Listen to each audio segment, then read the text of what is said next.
Odisha plus खबर ही खबर। चाकरी सर्तावली कोरोना योद्धा घोषणा और बीमाभुक्त नहीं जीपीएलएफ कर्मी दाबीपत्र। केन्द्रापड़ा जिला महाकालपड़ा ब्लॉक ओडिशा जीविका मिशन ओएलएम अधीन पंचायत एवं ग्राम स्तर में कार्यरत जीपीएलएफ कर्मी मानक राज्य सरकार अनदेखा प्रतिवाद रे कर्मचारी माने गुरुवार दिन मिलित भाव में बीडीओ जरिया मुख्यमंत्री उद्देश्य दाबीपत्र प्रदान कर 2012 मसीह पंचायत एवं ग्राम स्तर में कार्य कर आसुथिबा कर्मचारी माने तृणमूल स्तर में सरकार विभिन्न विकासमूलक योजना कार्य करिबारे सक्रिय अंशग्रहण कर आसुछन्ति। कोरोना महामारी समय ग्रामांचल में जीवन को बाजी लगाई कर्मी सामुख्य प्रशासन को सहयोग कर आसुछन्ति। मात्र दुखर कथा जे सरकार समस्त कार्य सहयोग कर आसुथिले मध्य वर्तमान सुधा सरकार तरफ सरकारी कर्मचारी भाव कौन परिचय पाई पारि नाहांती। महाकालपड़ा ब्लॉक परी सारा राज्य में ब्लॉक स्तरीय मिलित संघ जरिया विभिन्न समय विभिन्न दाबीपत्र प्रदान कर आसुथिले विभागीय कर्तृपक्ष कर्णपात करुनाहांती। जहाकु नै गुरुवार दिन पूर्वाह्न स्थानीय ब्लॉक मिलित संघर कर्मकर्ता माने कर्मचारी भाव स्वतंत्र परिचय प्रदान कोरोना योद्धा घोषणा करने सहित जीवन बीमा सामिल करने निजुक्ति रे क्याडरमुक्त कराई सीनियर मानक अग्राधिकार दि जाऊ दाबी करी मुख्यमंत्री उद्देश्य महाकालपड़ा बीडीओ जरिया दाबीपत्र प्रदान कर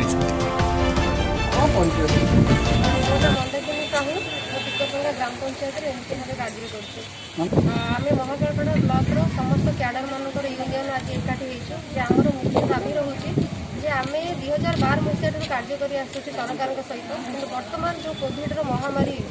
समय आमर महिला एसएचजी माँ मैंने समस्ते फ्री किचन को आरंभ कर मास्क बंटन लोक मानू कोविड उपर सचेतनता सबकि कार्य एमती सरकार जो कोविड लोन समय प्रपोजाल भी कर बैंक जा बैंकिंग सेवा भी ग्राम स्तर में पहुँचाऊँ किंतु बर्तमान कि आमको सरकार कोविड योद्धा भाव परिणत करूना कि आमको माने नहीं कौन माने उत्साहित करना सहित आम जो कार्य करोशा जीविका मिशन में आमको क्याडर हिसाब से ग्रहण करना से गोटे कथा जे आम पंचायत लेवल कार्य करूँ आमर मुख्य दाबी रहा कि आम एत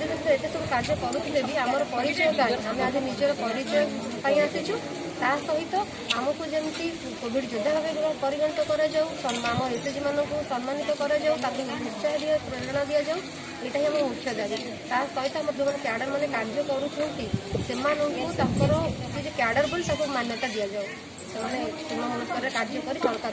तुम झील सर्विस ग्यारंटी चाहूच ना कौन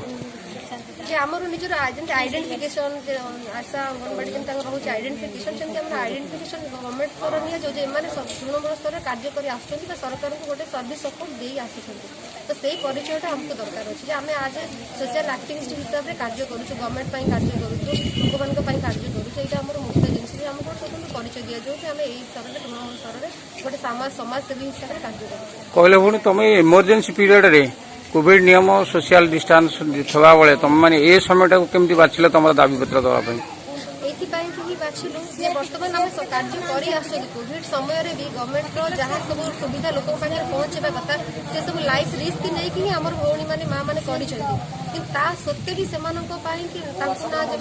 गवर्नमेंट तरफ किसी माने प्रोत्साहन कि उत्साहित करार भी ना कि मैंने अजणा मतलब अदृश्य हाथ में कार्य कर जानूना से कौन दाबीपत्र को माननीय मुख्यमंत्री को देचु पीआरआई डिपार्टमेंट ता सहित समग्र 30टा जिलार पीडीडीआरडीए सहित समस्त ब्लॉक डीएमएमओ डीसीएम महोदय महोदय को देचु जे आम चाहूँ आशा करुँ जब आम भौणी मैंने क्याडर मैंने ग्राम स्तर में पंचायत स्तर एत सब कम कर निश्चित भाव में जे आमर दाबी गुड़ी विचार को नहीं महाकालपड़ारू केशव चरण नाथ का रिपोर्ट ओडिशा प्लस।